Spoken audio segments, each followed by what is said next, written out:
भरल्या ब्लॉग मध्ये विसापूर हा किल्ला गिरिदुर्ग प्रकारातील असून हा किल्ला पुणे जिल्ह्यातील लोणावळा जवळील मावळ डोंगर रांगेवर वसलेला किल्ला आहे.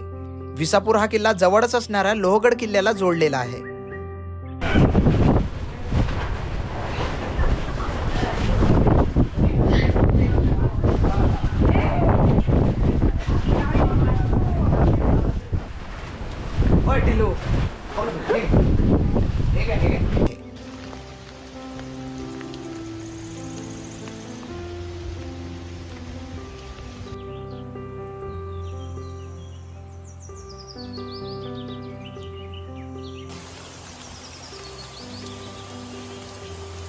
निसर्गाचा हा सण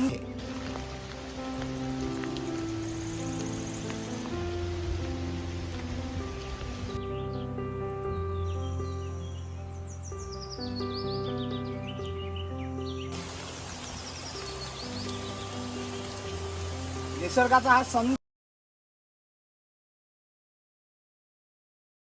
एक चिखलाने मळलेली पायवाट थेट गडाच्या पायथ्यावर असलेल्या पायऱ्यांपर्यंत घेऊन जाते. गंगा, यमुना, सरस्वती तीनही नद्याचं दर्शन आपल्याला याच जागेवर भेटून राहिलं आहे. अजून का पाहिजे आपल्याला जीवनात? या पायवाटेच्या शेवटी आपल्याला काही हॉटेल पाहायला मिळतात आणि या हॉटेलच्या बाजूनच आपल्याला एक रस्ता समोर घेऊन चालला आहे. गडाच्या पायथ्याला जंगली प्राणी आणि सापांबद्दल खूप सुंदर माहिती असलेला बोर्ड लावलेला आहे. थोडा वेळ असल्यास ही माहिती नक्कीच वाचावी. जसं आपण थोडासा समोर येतो, समोर आल्याबरोबर आपल्याला इथे एक पाटी दिसत आहे. या पाटीवर विसापूर किल्ला असं लिहून आहे आणि या जागेवरून हा एक रस्ता आहे, असा पायऱ्यांचा मार्ग. हा डायरेक्ट पायऱ्याचा मार्ग आपल्याला गडापर्यंत घेऊन जाणार. गडाच्या दुसऱ्या बाजूने म्हणजेच पाटण गावाकडून गडावर जायला 2 ते 2.5 तास लागतात, पण लोहगडवाडीवरून अर्ध्या तासातच आपण गडावर जाऊन पोहोचतो. या पायवाटेवरून समोर जात असताना निसर्गाची सुंदरता आणि शांतता ही अनुभवण्यासारखी आहे.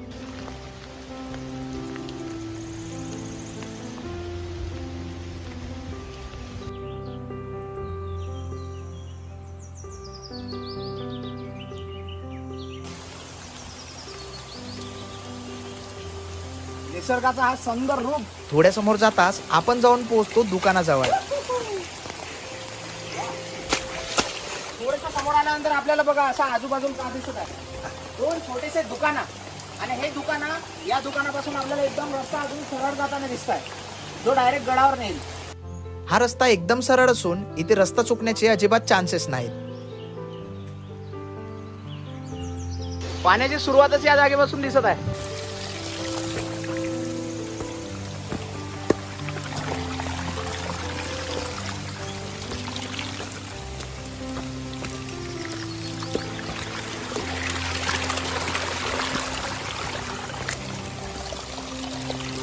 असं छोटीशी पायवाट आहे, याच्यावर आपल्याला दगड, झाडाचे मुळं सगळंच पाल भेटत आहे, जिथून कंटिन्यू असं पाणी वाहून राहिलं आहे. हेच पाण्याची धार समोर जाऊन बहुत जास्त होणार. विसापूर हा किल्ला जेवढा सुंदर आहे त्याच्यापेक्षाही जास्त सुंदर म्हणजे तिथं जाणारा रस्ता आहे.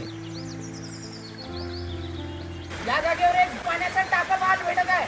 ट्रेक करून आपण थोडंसं समोर आलो. विसापूर हा किल्ला कोकण आणि खंडाळा घाटावर लक्ष ठेवण्यासाठी बांधला होता. पूर्वीच्या काळापासून या किल्ल्याकडे तसे दुर्लक्षच केला गेला, त्यामुळे या किल्ल्याला इतिहासामध्ये फारसे महत्त्व नव्हते. इसवी सन 1657 मध्ये छत्रपती शिवाजी महाराजांनी लोहगड आणि विसापूर हे किल्ले आपल्या ताब्यात घेतले.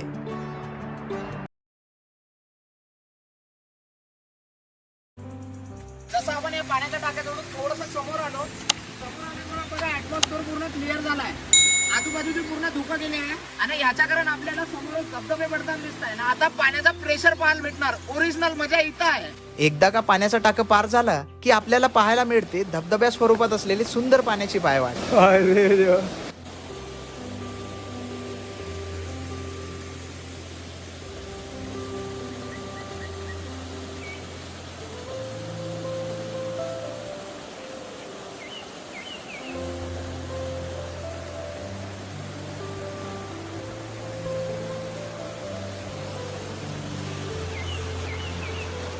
या जागेवर पाण्याचा फ्लो बाद आहे का, किती मस्त आहे.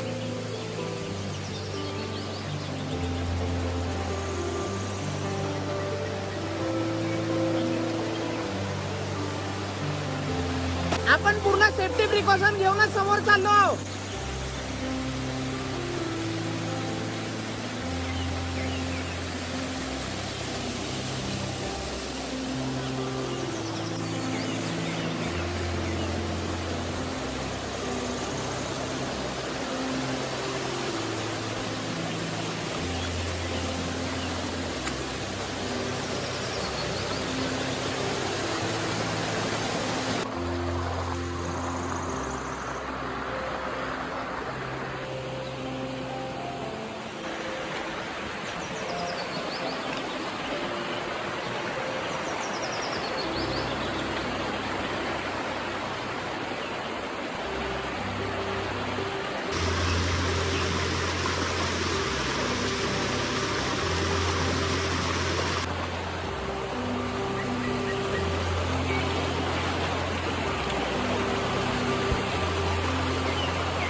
पाणी पार करून थोडा समोर येतो. समोर आल्याबरोबर समोर आपल्याला तटबंदी दिसत आहे, किल्ल्याची तटबंदी.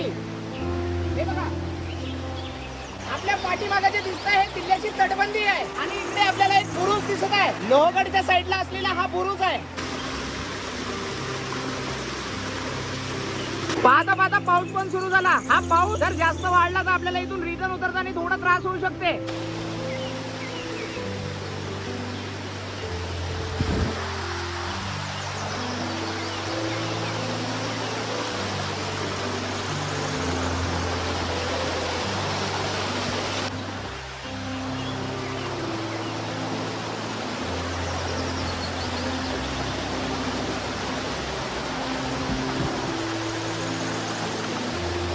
समोरच तटबंदीला तिथून वाहणारा एक धबधबा दिसत आहे.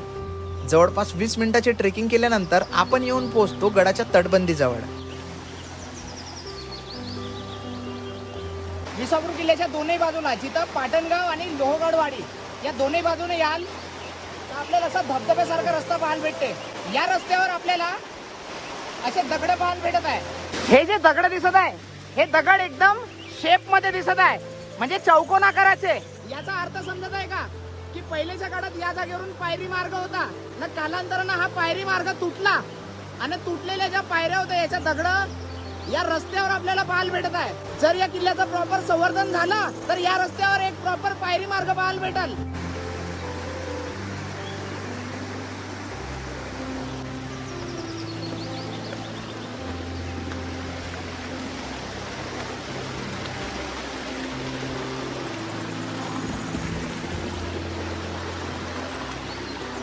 हे बघा, हे चौकोन चौकोन दगड दिसत आहे का? हे चौकोन दगड या जागेवर पायऱ्या किंवा तटबंदीचा तो हिस्सा असू शकते. या मार्गावरून समोर जात असताना तटबंदीवरून वाहणारा खूप सुंदर अशा धबधब्याचं दर्शन घडते. पाहता पाहता आता जोराचा पाऊस सुरू झालाय. हा पाऊस थांबला पाहिजे, नाही तर प्रॉब्लेम होईल.